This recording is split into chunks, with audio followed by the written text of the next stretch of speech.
The book of Deuteronomy.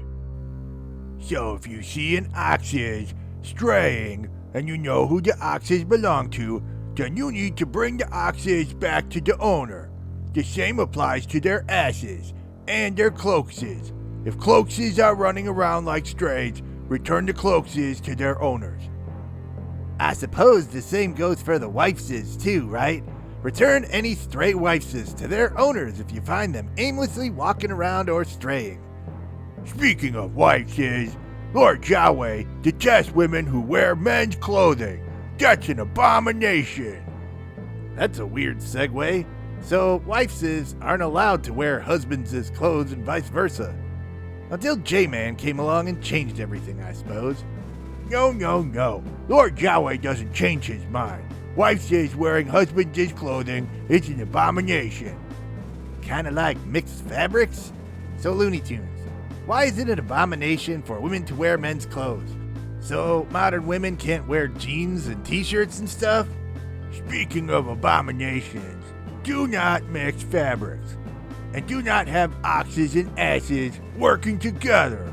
And whatever you do, if you find mother birdses sitting on eggs or keeping her chicks warm in a nest that's on the ground or something, do not take the mother bird. You can totally take her eggs or baby chicks though. Lord Yahweh will bless you and grant you long life. For stealing eggs and baby birds? Why? Are you sure G-Man divinely inspired you to write this drivel? So if you marry a girl and have the sexy time with her, but you don't like her, and you falsely accuse her of not being a virgin on your wedding night, then the girl's father can produce evidence in the form of the bloody wedding sheets. The father brings the bloody wedding sheets to the town elders, and then, after that totally indisputable evidence has been presented, the man is beaten and has to pay twice the bride price to the father for slandering the girl that he married, and then he never gets to divorce her.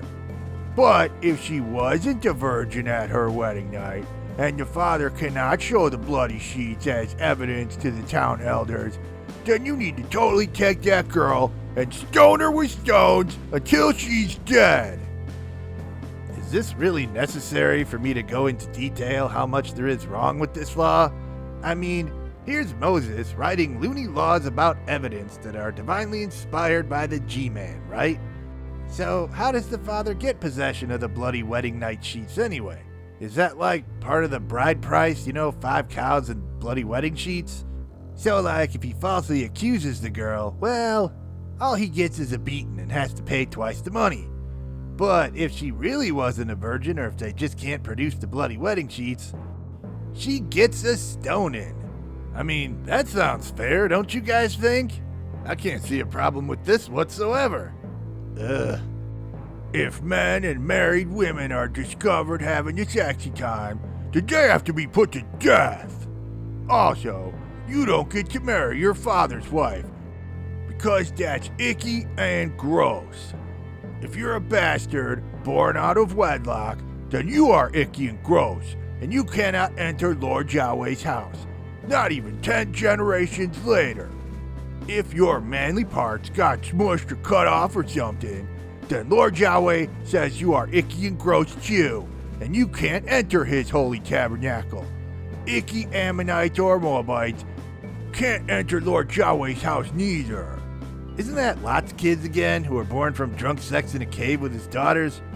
It's not because of that. It's because they hired evil Balaam, son of Beor. Oh, right, the dude with the talking donkey that saw invisible angels. Hey, Looney Tunes, look out behind you. It's an invisible pink unicorn. No, there isn't. Those invisible pink dinghies aren't real. There's no such thing. But talking donkeys that see invisible angels when humans can't, that's totally believable.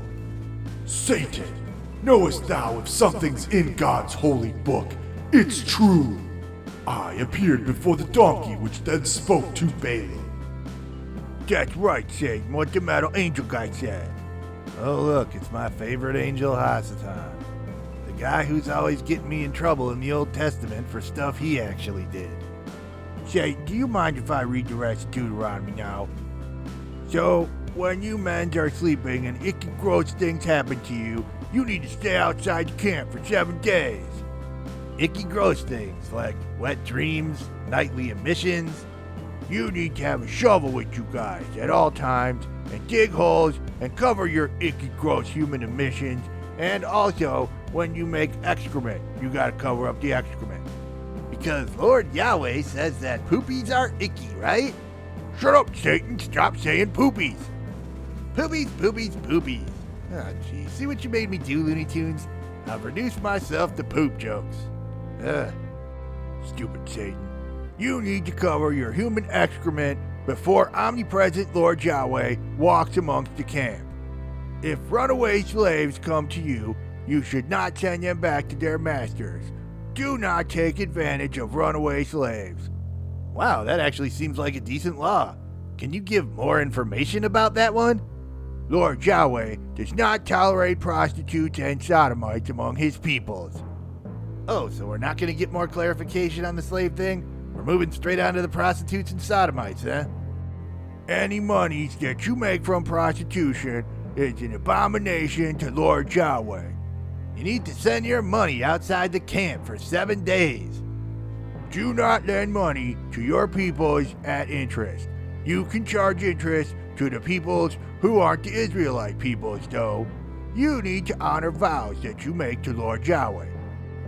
When you are walking in someone else's vineyard, you can pluck the grapes off the vines and eat them, but you cannot collect other people's grapeses from other people's vineyards and take them with you, though.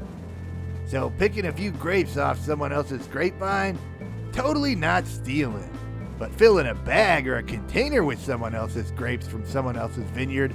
Totally stealing. Got it. Oh, Looney Tunes. How much more Pooperonomy have we got left anyway? Hey, Satan,